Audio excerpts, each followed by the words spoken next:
नंतरचा जो मुद्दा आमचा असं ठरलेला आहे तो म्हणजे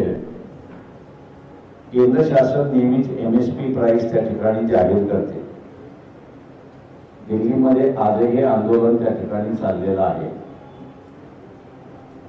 आणि शहरी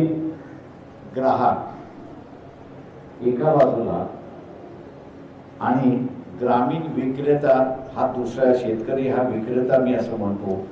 हा दुसऱ्या बाजूला, याला दोन्ही बाजूने लुटल्या जाते अशी असणारी परिस्थिती आहे। एकाला भाव पाडून लुटल्या जातं अशी असणारी परिस्थिती आहे आणि दुसऱ्याला शॉर्टेज करून लुटल्या जातं अशी असणारी परिस्थिती आहे। तर याच्यावरचा असणारा जो तोडगा आहे तो म्हणजे केंद्र शासन जे हमी भाव देतं त्या हमी भावाचा असणारा कायदा हा जर केला तर ग्रामीण भागातल्या भाव पाडून जी लूट होते ती त्याच्यामध्ये असताना थांबेल